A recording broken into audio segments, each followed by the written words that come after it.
All right. So, good afternoon, everybody. My name is Aaron Richard, and I will be presenting the importance of education in high poverty communities. My partner was also Jaden Graham, but due to some technical difficulties, I had to re record this presentation by myself. So, a little overview of the project. So, receiving quality education for poor kids is hard to come by. Teachers don't push the students to be the best they can be in the classroom, which ultimately carries over into life beyond school. Growing up in a high poverty community can impact students in a strong way. So, when students have a teacher and a good education system that motivates them and pushes them to be the best they can be, then that starts to help the community by getting the youth off the streets, and it's slowly causing less crime because poor kids are now starting to invest and take pride in their future, which opens up so many opportunities for these children that think that they don't have many options. Therefore, in this presentation, we will be discussing the hows and whys of bad education in high poverty areas and how impactful education really is. So, like as you know, like we go to UAD, and a lot of kids aren't, fortunate enough to go to such a high quality school. So I just think that it's really important that we look at uh kids that are less fortunate than us and just take a minute to just reflect and look and see how we can change that. So now I have a video breaking down stats of poverty versus upper class.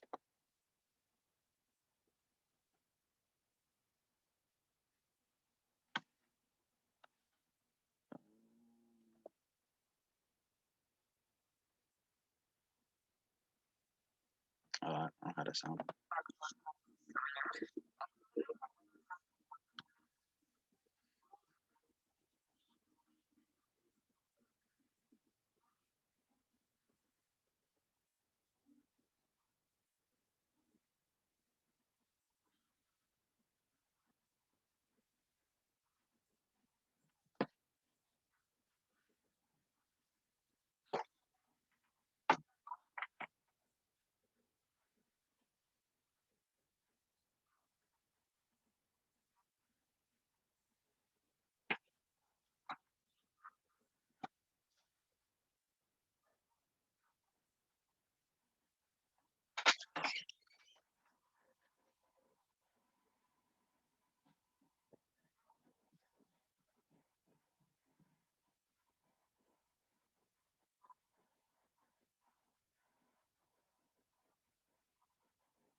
All right. So that video was just like breaking down the stats between upper class, middle class, and poor area and poor kids. And so what is happening? So most kids are unfortunately born into poverty. Therefore, they do not get most privileges that middle upper class kids get education wise, such as private schooling, affordable tutoring, or even schools that truly care about them and wish to see them succeed. Some kids turn to illegal activities such as gang stealings and sometimes even murder. That is why it is so important that kids, especially in this social class, get the proper education so that they can break this cycle of poverty through generations and become successful in whatever they want. This is a graph of some poverty comparison from 2017 to 2019. So, looking at this graph, the highest percentages of population that are in poverty are Black and Hispanic. And so which group low quality education has the most effect on? So, based on this graph that was just presented, African Americans and Hispanics make up most of the poverty percentage. As time progresses, racial equality is still a huge problem in our society. Public schooling in areas of high poverty, so basically consisting of African American or Hispanic students, usually are last to get their buildings renovated and get good quality and up to date books for the students of that district, and just basically have the least amount of effort put into their education to make sure that they graduate and go places with their lives instead of ending back up in the same poor community that now they have to raise their children and continuing that cycle of generational poverty that I was referring to earlier in the slides. This is an example of how poor young African Americans and Hispanics are being oppressed because the government knows which schools are getting funded and how much they are getting funded, and they intentionally don't put a lot of money into primarily black schools in poor communities versus how much they will put into a primarily white school or kids who think they deserve more money because they aren't poor. So why are poor kids not receiving the education they need? A reason that kids are not receiving the education they need is because there aren't as many teachers as there once was, and more public schools are closing down to this day. Because of that, most public schools, especially in poverty areas, have classrooms with around 30 children or even more. That is a lot of children for one teacher to teach, and he or she can't monitor them all. Since some kids aren't getting the attention that they need from their teachers, they start to become less motivated and feel like school doesn't matter.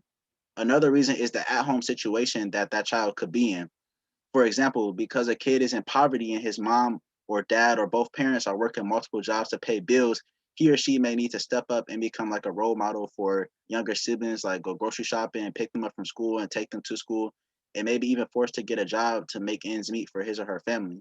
Therefore, that kid is missing a lot of school, which leads to that person dropping out to provide for his or her family because of their social class.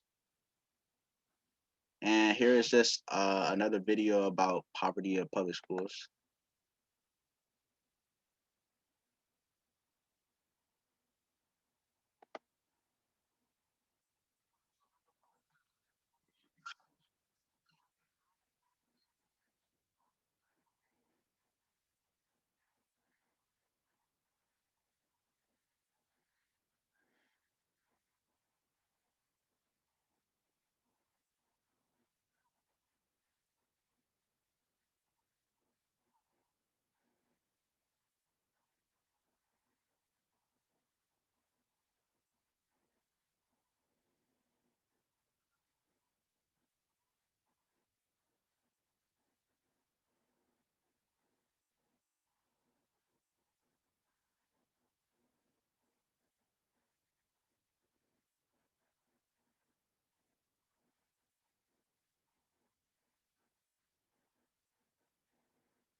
Okay.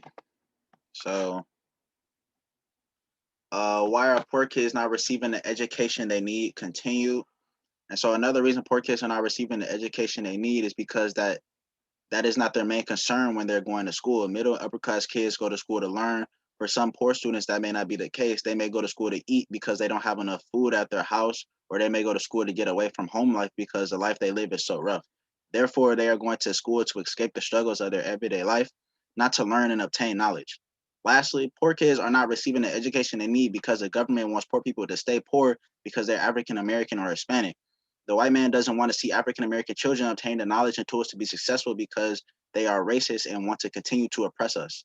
That's why false information about the history of African Americans is in the textbooks in our school systems to make African Americans think that they are inferior to white people and that they aren't kings and queens and so much more. So what does this mean?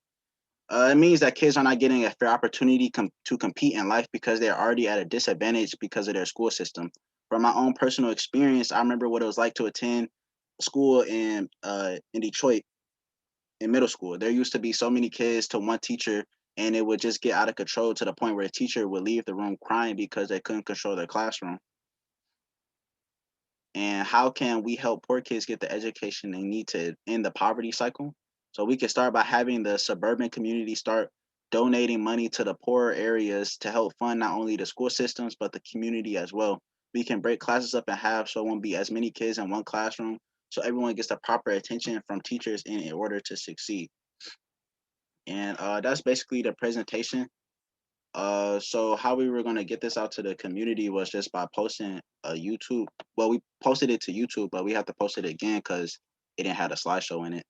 And so, but we're posting it to YouTube and sending it out to family and friends and people who advocate for education reform. And so that was just our way of getting it out to the society. And thank you for listening to my presentation. All right. So